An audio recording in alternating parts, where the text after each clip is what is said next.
एक आत्मा की अनोखी प्रेम कहानी।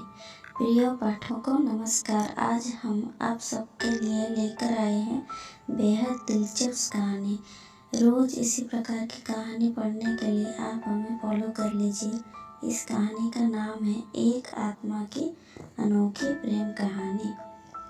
एक लड़का है जिसका नाम है राज। वो हर दिन की तरह किसी न किसी को परेशान करता रहता था। जब भी किसी भी आदमी के घर को देखता था तो उसका दिल आ जाता था और उस घर के मालिक को डरा धमका कर उसके घर को अपने नाम करवा लेता था। राज रोजाना की तरह एक दिन कार लेकर बाहर निकला। उसी समय राज की माँ का फोन आ जाता है। जैसे ही फोन उठाने के लिए राज कार रोकता है तो पीछे देखता है कि काफी भीड़ लगी हुई है सड़क किनारे।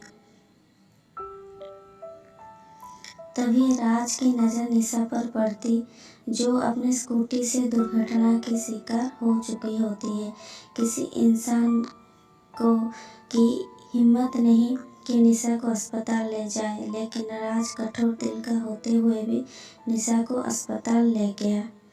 जहाँ निशा राज को देखकर काफ़ी मुस्कुरा रही थी, तभी निशा अपने हाथ राज की तरफ बढ़ाकर दुनिया से अलविदा हमेशा के लिए हो जाती है।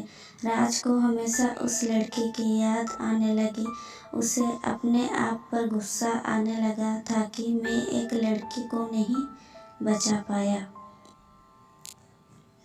फिर कुछ दिनों के बाद राज फिर पहले की तरह घरों पर कब्जा करना शुरू कर दिया, लेकिन कामयाब नहीं रहा क्योंकि हर पल उसे निशा की याद सता रही थी।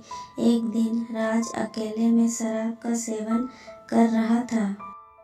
राज अपने पड़ोसी से नमक लाने जाता है। जैसे ही राज अपने रूम में देखते हैं कि उनका सारा शराब बोतल गिरा पड़ा है।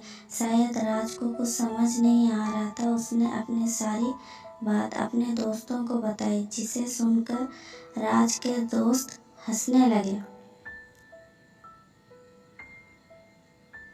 एक दिन राज के दोस्त राज के रूम में आया, जहां वह अचानक दीवार पर लटक जाता है।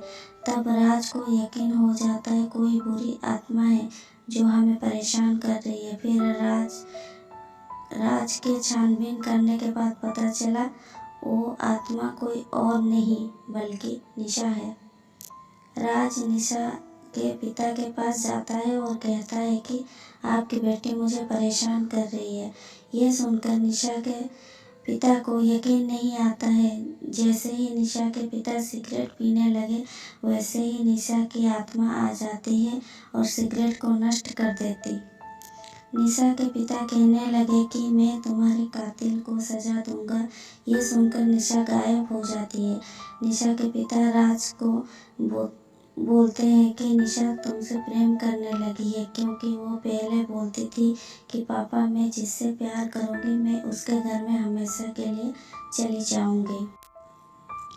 राज को भी प्यार का एहसास होने लगा। वो रो रो कर कहने लगा कि हजारों दफ़ा एक रास्ते से हम दोनों गुजरे होंगे, फिर हम पहले क्यों नहीं मिले। राज निशा की आत्मा के साथ रहकर काफ़ी खुश था। राज निशा को कहता कि मैं तुम्हारे कातिल को छोड़ूंगी नहीं। ये सुनकर निशा फिर गायब हो जाती है। क्यों निशा कातिल का नाम सुनकर गायब हो जाती थी? दरअसल निशा की मौत राज के अचानक कार रोकने से हुई थी, जिस समय राज की माँ का फोन आ रही थी। उस समय निशा स्कूटी चला रही थी और अचानक राज ने फोन उठाने के लिए कार रोका। तभी पीछे आ रही निशा का दुर्घटना हो जाती है। निशा की मौत का कारण राज था, लेकिन निशा राज को खोना नहीं चाहती थी, क्योंकि निशा राज से बेपनाह प्यार करने लगी थी। जिस वजह कातिल का नाम सुनकर निशा की आत्मा गायब हो जाती थी। कैसे पता चला राज को निशा की मौत का कारण मैं हूँ?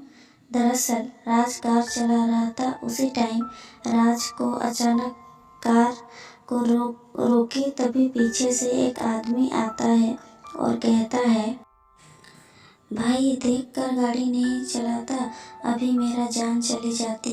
राज अचानक गाड़ी से उतरता है और अपने कार के पिछले हिस्से को देखता है जहां उसकी गाड़ी में खरोंच लगी होती है, जिससे राज को एहसास हो गया कि निशा के मौत के जिम्मेदार मैं हूँ, कोई और नहीं। एक आत्मा की अनोखी प्रेम कहानी।